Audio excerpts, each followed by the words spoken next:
I was leading a session on our relationship with money. I just was curious about where people were with this at this point. This was in 2016. We had 50 people in the room. We circled up and we went around the room just to say something about your relationship with money. And I realized every person in that room was in fear about money. From the 80-year-old who I know has millions of dollars to the 20-year-old who's like already $20,000 in debt. And honestly, it infuriated me, like what kind of society requires that everybody participate in something that terrifies them. This feels so amiss to me.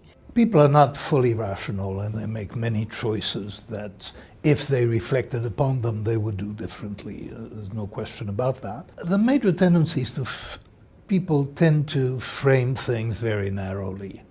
They take a narrow view of decision making. They look at the problem at hand and they deal with it as if it were the only problem. Very frequently, it's a better idea to look at problems as they will recur throughout your life, and then you look at the policy that you ought to adopt for a class of problems. Difficult to do would be a better thing.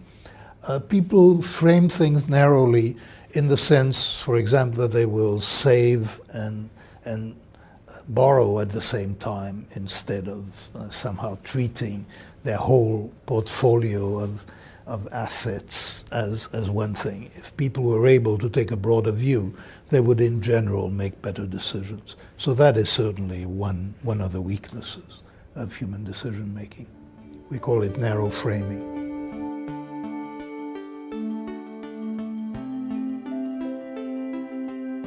First of all, I'd like to distinguish between independence and freedom. So financial freedom is like freeing your mind. Financial freedom is understanding that I'm me and there's an economy out there and I have a relationship with it, but it doesn't run my life. You know, it's freeing my mind from the messages of the consumer culture, the messages of the economy, the messages that, you know, a house is a starter house. No, that's my house. I could die in my house, you know. It's like there's so many presumptions that drive us into wage slavery, debt, and it doesn't matter whether you are at the low end or the high end. If you are engaged in that sort of anxious process of more, you are not free. So the first layer of financial independence I talk about is this freedom of the mind, is freeing your mind, of saying like, I am sovereign, the economy is secondary. I will move my sovereign self into the economy for my own purposes, you know, rather than I am a schlump and the economy is my mega boss, and I don't know, my boss seems to be as big as the sky, and so I will just let my life be run by my boss and the tax system, and I'm just going to let myself be run by this thing. No. So you are a sovereign being, so that's your first layer of financial independence, is your own sovereignty. And then the second layer is to get out of debt. And for some people, debt feels endless. And the first step to getting out of debt is stop going into debt. There's many people who've written to us who flattened their debt in a couple of years. Impossible debt that was going to be endless. They would die with this debt. And once they see what the debt is doing to them in terms of the actual opportunities, the future opportunities of their lives, that's what we try, that's the sort of link that we try to get people to make, so that something in the future is more important than the immediate pleasure of buying one more tchotchke that you're never going to use. And the third level really is to get those 6 months of savings in liquid assets, whether it's bank accounts, you know, some place where you can actually, within 24, 48 hours, you could realize that money. So that you have an emergency fund, so that you are not tumbled back into debt as soon as something happens amiss. You lose a job, which, you know, many people now feel that even their very, very important and significant jobs are precarious. So you want to get out of the zone of precariousness. And part of how you get out of that precariousness is savings. And then over time, the next layer of financial independence is you start to see that surplus savings can be invested in such a way that it throws off an income. And over time, if you become a systematic and sometimes obsessive saver, and you can see, you could chart it, you can watch your passive income grow. Knowing money is your life energy, you track everything you buy. And an easy way to do it, if you don't like writing a little notebook every time you do a transaction, is just use your debit card. I said debit, not credit. You use your debit card and your bank has a complete record of all your purchases. Every month you take a look at your purchases, you sort out in categories that apply to your lifestyle. You just look at that and you kind of tell yourself the truth about whether spending your life energy in that way makes a difference.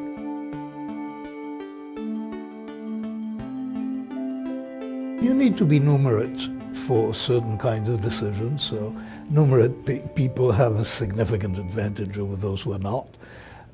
Understanding compound interest makes a huge difference whether you're a credit card borrower or somebody with saving. People have a very hazy idea of compound interest, and it's very detrimental. So I would say that, first of all, you need to be numerate, but many people are. Then you need to frame things broadly. I mean, that's it frequently goes with numeracy, but it's not quite the same thing. By taking the broad view, it is very important not to have overly strong emotional reactions to events. And what I mean by that is that most of us tend to respond to gains and to losses, to changes that happen in our life. Actually, you're better off if you frame things broadly and you think of you win a few, you lose a few, and you have very limited emotional response to small gains and to small losses.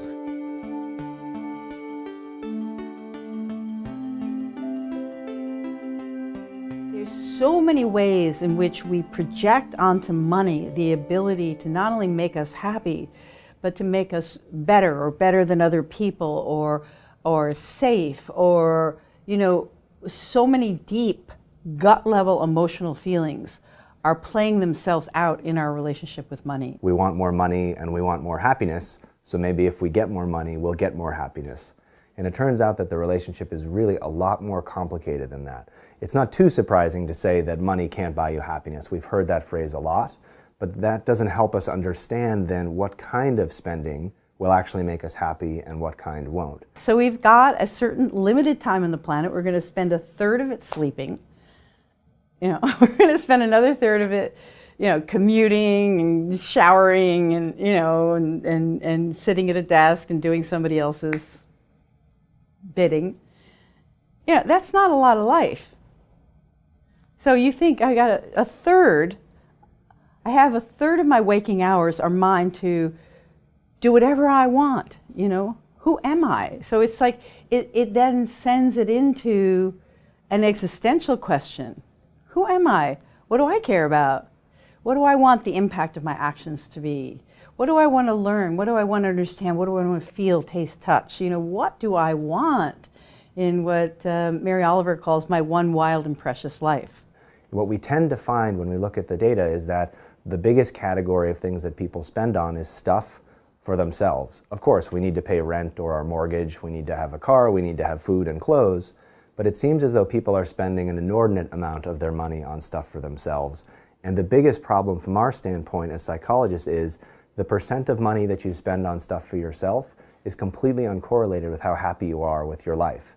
It doesn't make you unhappy. It's not like if you buy a lot of stuff you're miserable, which sometimes we think is the case. It's just the case that it's flat. No matter how much it seems you buy for yourself, nothing really seems to happen. Once people start to pay attention to the flow of money and stuff in their lives in this way, their consumption drops by about 20 to 25% naturally, because that's the amount of unconsciousness that you have in your spending. So when you become conscious, that falls away. Many people say they don't even know what they used to spend their money on. They just, ooh, surprise, I'm spending less. I don't know how that happened. I just paid attention. I just asked myself, is this purchase of something making me happy? When you focus on other people, you sort of reverse the arrow from me to you. It seems that on average, when people give to others, which can be giving to charity, it can be treating a friend to lunch, it can be buying people gifts, that those actions of giving rather than keeping seem to be associated with more happiness. But another opposite of stuff for yourself is to think about changing. You can still spend on yourself, but change from stuff to something else. And lots of research over the last decade has shown that on average, when people buy experiences, it tends to pay off in more happiness than buying stuff for themselves. Often when we buy stuff for ourselves, we end up by ourselves with our stuff. Think of yourself on your phone, playing a video game, whatever else it might be. You're often alone with your stuff. Whereas experiences, yes, we do some experiences solo, but many, many experiences have built into them that they're social. If we go out to dinner or go see a movie or go on a hike or whatever else it might be, now we're with other people. Turns out that talking to other people makes us happy. Even casual interactions with other people make us happier than sitting by ourselves in a room.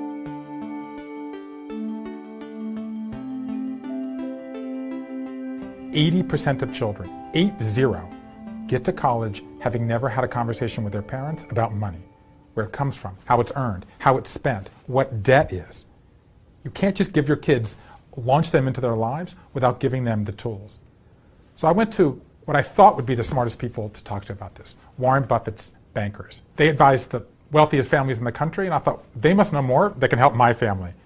Turns out that these wealthy families are making even more mistakes. And I walked away from this conversation with a number of takeaways. Takeaway number one, show them the money. It's incredibly important to talk to children about money at an age-appropriate level, but you need to talk. As Buffett's banker said to me, I spoke to the richest woman in America, and she said, it's a burden if I tell my children how much money they have. And he said, it's much more of a burden to burden them with ignorance than to burden them with the truth. Number two, actually try to limit the influence of money. After doing all this research in our home, we have chores, we have allowance, we do not overlap the two. Because if you do, it turns out the kids will do the chores just for the money. You get an allowance as part of being a member of our family. But sorry, someone's got to put the dishes in the dishwasher, someone's got to make their bed, you're part of the team, you have to take care of yourself. And the last thing is, let them make mistakes. Buffett's banker chided me when I told him we're kind of forcing our kids to put their money into different pots, spend, save, give away, etc. He said, let them decide for themselves. And I said, but what if they make a mistake? What if they want to buy something and they've spent all their money on candy? What if they drive into a ditch? And his answer was one of my favorite quotes in The Secrets of Happy Families. He said, it's much better to make a mistake with a $6 allowance than a $60,000 a year salary or a $6 million inheritance. The point is, when the kids are young, when the stakes are lower, let them make their own mistakes. Then you're there to pick them up. You don't want to get that call when they're 24 and suddenly they're in debt and they've made bad decisions and they're really in a hole. There's several ways to expand markets. One is you export, and another is to educate your citizens to want more than they need. And then you've got an infinite way you got an infinite market called the endless willingness of people to buy into the story of more is better and keep buying stuff. So that is the old roadmap. Growth is good, more is better, game over. The new roadmap says that there is something called enough. And enough is not sort of like this oppressive ceiling that, okay, I've got enough and I can't have any more. No, enough is this sort of vibrant, vital place. What we teach is an awareness about the flow of money and stuff in your life in light of your true happiness and your sense of purpose and values. And that your enough point, having enough, is having everything you want to need to have a life you love and full self-expression with nothing in excess. It's not minimalism, it's not less is more, because sometimes more is more, but it's that sweet spot, it's the Goldilocks point. And so enough for me is like one of the absolute fulcrums between the old roadmap for money and the new roadmap for money.